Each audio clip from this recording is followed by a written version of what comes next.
हर रोज एक नई कहानी देखने के लिए चैनल को सब्सक्राइब करें और बेल आइकन को दबाना ना भूलें।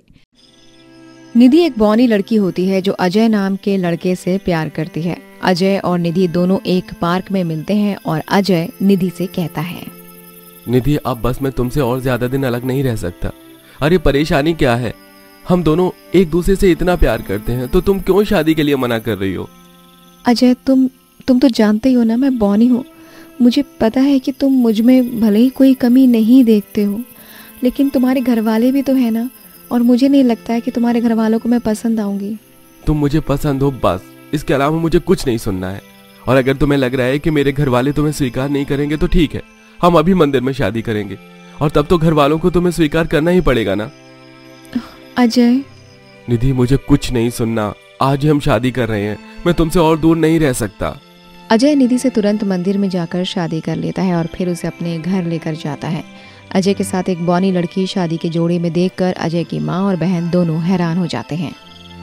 ये किसकी बच्ची है और ये शादी के जोड़े में यहाँ क्या कर रही है? माँ, ये निधि है मेरी पत्नी, हमने शादी की है और अगर आपको निधि पसंद नहीं हो तो भी अब ये हमारे साथ ही रहेगी। तुझे ये बौनी ही लड़की मिली थी पूरी दुनिया में शादी करने के लिए?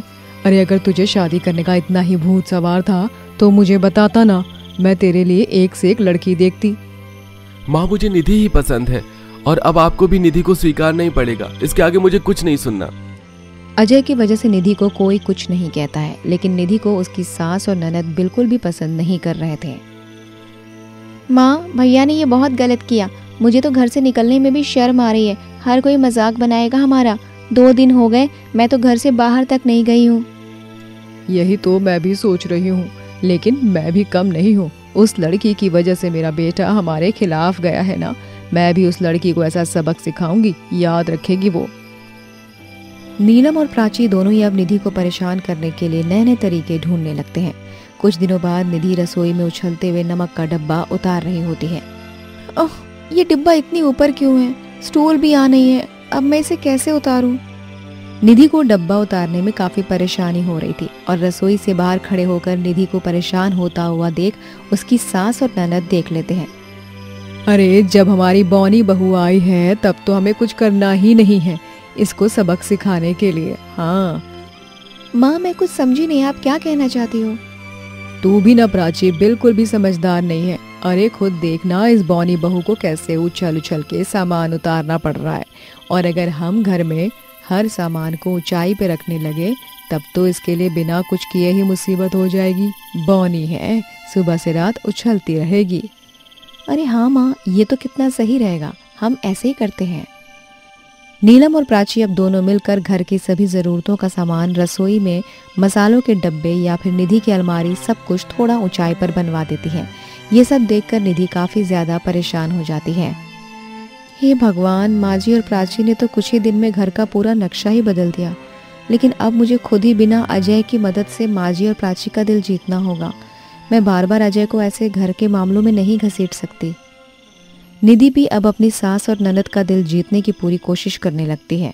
कुछ दिनों बाद प्राची रसोई में खड़ी होकर निधि को बुलाती है। भाभी, वो क्या है ना, मुझे चावल खाने का मन है। आप तो सुबह से कितने काम कर रही हैं, तो आप थक गई होंगी, इसीलिए मैंने सोचा कि मैं खुद ही चावल बना लेती हूँ। तो फिर मुझे रसोई में क्यों बुलाया, कुछ और काम था क्या? हाँ, काम तो है ही। वो क्या है ना भाभी, मेरे पैरों में ज़रा दर्द हो रहा है, तो आप ही उछल कर ज़रा चावल का डब्बा उतार दो ना। ठीक है, मैं चावल का डब्बा उतार देती हूँ। निधि उछल उछल कर डब्बा उतारने की कोशिश करने लगती है और ऐसे में ही निधि को काफ़ी समय लग जाता है। अरे भाभी, एक काम बोला है आपसे, उसमें भी इतना समय लगा रही हो, थोड़ा जल्दी करो ना, मुझे भूख लग रही है। बौनी हो इसीलिए इतना टाइम लगा रही हो ना। ऐसे ही अक्सर प्राची और नीलम दोनों मिलकर निधि को परेशान करते रहते हैं। कुछ दिनों बाद नीलम और उसकी पड़ोसन राधिका दोनों बात कर रहे होते हैं। निधि चाय लेकर आती है। निधि बहू, तेरी आंखें हैं फिर भी तुझे दिखाई नहीं देता क्या? माँ जी, आप क्या कह रही हैं? तुझे घर नहीं दिख रहा है क्या? इतने जाले लगे हुए हैं। वैसे तो तू इस घर की बहू बनती है, लेकिन घर को साफ रखने में हमेशा ही काम चोरी करती रहती है। माँ जी, अभी मैं थोड़ी देर में जाले साफ कर दूंगी। थोड़ी देर में क्यों भाई? जो काम अभी बोला गया है उसे अभी करने में क्या तुझे शर्म आ रही है? चल जल्दी से जाले साफ कर। निधि स्टूल लेकर जाले साफ कर रही होती है और स्टूल बार बार हिल रहा होता है। भगवान, बस मैं स्टूल से ना गिर जाऊं, वैसे भी मुझे बहुत डर लग रहा है। निधि को ऐसे परेशान देखकर नीलम काफी खुश हो रही थी। राधिका, देख रही हो ना मेरी बॉनी बहू को, कभी उछल कर जाले साफ कर रही है तो कभी डंडे से, जो कि बार बार गिर रहा है। देख लो मेरी बॉनी बहू का कमाल। कुछ भी कहो, बॉनी बहू की वजह से हंसी तो बहुत आती होगी, तुम्हारा तभी खून इतना बढ़ रहा है। अजय अब घर में वापस से बदलाव करता है और इस बार घर का बदलाव बॉनी बहू के हिसाब से होता है। दरवाजे छोटे, घर की हर चीज काफी नीचे थी। माँ, भैया ने ये क्या कर दिया? मैं अपने कमरे में जब भी जा रही हूँ तो कभी मेरे कमर पर लग रही है तो कभी सर पर लग रही है। मैं अपनी कमर पकड़े हुए क्यों हूँ? तुझे क्या ये दिखाई नहीं दे रहा? अरे मेरी कमर में भी इसी वजह से दर्द हो रहा है। हर काम झुककर करना पड़ रहा है, कमरे में भी झुककर जाना पड़ रहा है। तो भैया को कुछ बोलो ना। आने दे तेरे भाई को घर पर, बात करती हूँ मैं उससे। शाम के समय अजय ऑफिस से घर जाता है और सामने उसकी बहन, माँ और पत्नी थी। क्या हुआ? तूने घर का नक्शा क्यों बदल दिया? तुझे पता भी है सुबह से झुक झुक कर मेरी कमर दर्द हो गई। और आपने कभी सोचा निधि को परेशान करने से पहले घर की रैक, अलमारी सबको ऊंचाई पर करवा दिया? हर एक किसी की कमी का मजाक उड़ाना कब से ठीक हो गया? अब जब आप निधि की जगह आई तो समझ आया कि निधि को कितनी परेशानियों का सामना करना पड़ता है। आपका एक दिन में ये हाल हो गया। निधि कब से आपकी सुन रही थी। अजय की बात सुनकर सास और ननद दोनों चुप हो जाते हैं और उसी समय बॉनी बहू को और उसकी रसोई को स्वीकार कर लेते हैं। दयानंद, जो एक माँ वैष्णो का बहुत बड़ा भक्त होता है। दयानंद की जुबान पर बस माँ वैष्णो का ही नाम रहता है। वो एक ढाबे पर नौकरी करता है और उसमें ही दिन रात काम भी करता रहता है। दयानंद के परिवार में उसकी पत्नी माला होती है। एक दिन दयानंद अपनी पत्नी के पास जाता है जहां माला ने आलू टमाटर की सब्जी और पूरी बना रखी थी। दयानंद जैसे ही खाना खाता है तो उसे काफी अच्छा लगता है और वो अपनी पत्नी से बोलता है, वाह माला, तुम बहुत ही अच्छा खाना बनाती हो। मैं भले ही ढाबे में काम करता हूँ, लेकिन खाने का असली मजा तो मुझे यहाँ आकर ही मिलता है। आप भी ना मेरी खामखाई तारीफ करते रहते हैं। अरे खामखा कहाँ तारीफ कर रहा हूँ मैं? हाँ, ये तो बिल्कुल सच ही कहा है मैंने। तुम बहुत स्वाद खाना बनाती हो। माँ वैष्णो ने तुम्हारे हाथ में जादू दिया है। तुम जो कुछ भी बनाती हो वो स्वादिष्ट ही बनता है। अच्छा चलो ठीक है, आप आराम से खाना खा लो, मैं जा रही हूँ काम पर। अगर देर से जाऊंगी तो मालकिन बहुत गुस्सा करेंगी। माला वहां से काम के लिए चली जाती है। दरअसल माला भी लोगों के घरों में साफ सफाई का, खाना बनाने का काम करती थी, लेकिन वहां के लोग अक्सर माला को परेशान करते रहते थे। ऐसे ही एक दिन जब माला काम करके जा ही रही होती है, तभी उसकी मालकिन वंदना आती है और माला से बोलती है, माला, मैं देख रही हूँ कि तू काम तो ठीक से करती नहीं है, बस तुझे जाने की जल्दी पड़ी रहती है। शर्म तो आती नहीं होगी ना तुझे ऐसे मुफ्त की कमाई खाने में?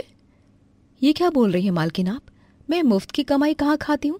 मैं अच्छे से काम करती हूँ। अगर फिर भी कोई गलती हो जाती है तो मुझे माफ कर दीजिए। माफी नहीं, सही काम चाहिए। अभी तू घर नहीं जा सकती। जा पहले ठीक से पोछा मार, तभी घर जाइयो। बढ़िया आई घर जाने वाली। वंदना और इसी तरह कई लोग जिनके घर माला काम करती थी, वो ऐसे ही माला को परेशान करते रहते थे, लेकिन फिर भी माला किसी की बात का बुरा न मानकर अपने काम में ध्यान देती थी। ऐसे ही एक दिन दयानंद अपने ढाबे के मालिक प्रभाशंकर के पास जाता है और बोलता है, मालिक 1 महीने से ऊपर हो गया है और अब तक आपने मेरी तनख्वाह नहीं दी है। मुझे मेरी तनख्वाह तो दे दीजिए। अरे तू बोल तो ऐसे रहा है कि जैसे मैं तेरे कुछ पैसे लेकर भाग जाऊंगा। अरे काम ठीक नहीं चल रहा है आजकल, तू तो देख ही रहा है। जब काम ठीक ही नहीं चल रहा है तो पैसे कहां से आएंगे? लेकिन मैं कुछ दिनों में तेरे पैसे दे दूंगा। इसी तरह प्रभाशंकर दयानंद को उसके पैसे नहीं देता है और ऐसे 2-3 महीने निकल जाते हैं। 3 महीनों बाद भी जब पैसे नहीं देता तो फिर दयानंद अपने पैसे मांगता है और फिर से प्रभाशंकर बोलने लगता है, अरे मैं तुम्हारे आगे हाथ जोड़ रहा हूं। अभी मेरा बुरा समय चल रहा है। मैं जानता हूं कि सबको जरूरत होती है, लेकिन मैं कहीं भाग नहीं जा रहा हूं। मैं तुम्हारे पैसे जरूर दूंगा। थोड़ा तो विश्वास रखो ना मुझ पर। ठीक है, मेरा विश्वास माँ वैष्णो पर, वो सब देख रही हैं। प्रभाशंकर काफी तेज था और वो दयानंद को उसके पैसे देना भी नहीं चाहता था।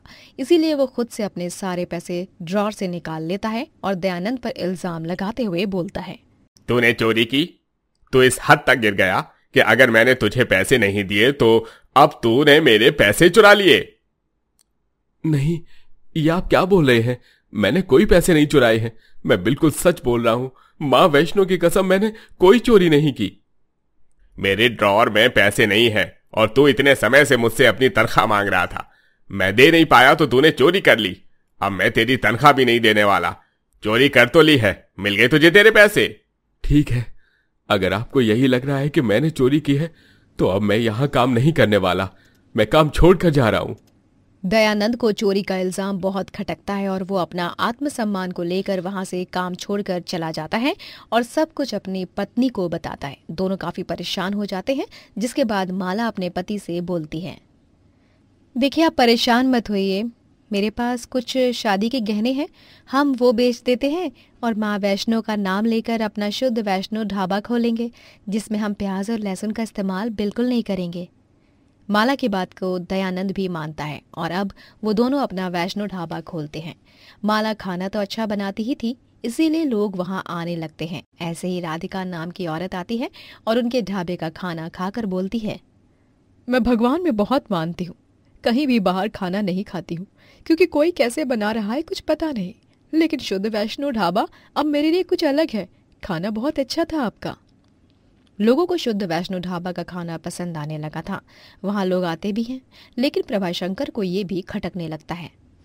ये मेरे ढाबे में काम करने वाला अब अपना ढाबा खोलकर मेरे सामने अकड़ दिखा रहा है।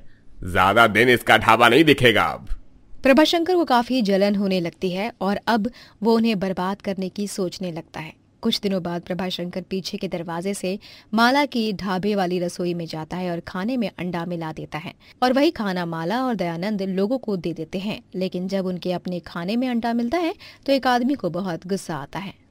शुद्ध वैष्णो ढाबे का नाम और खाने में अंडा? अरे भाई, तुम लोगों को शर्म नहीं आती है? लोगों की भावना के साथ खेलते हुए खाने में अंडा मिला दिया।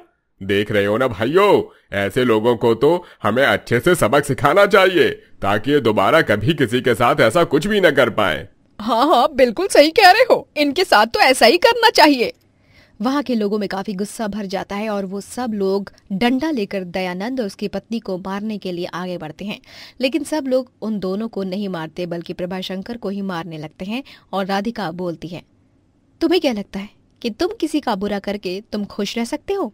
मैंने क्या किया है? आप सब मुझे क्यों मार रहे हो?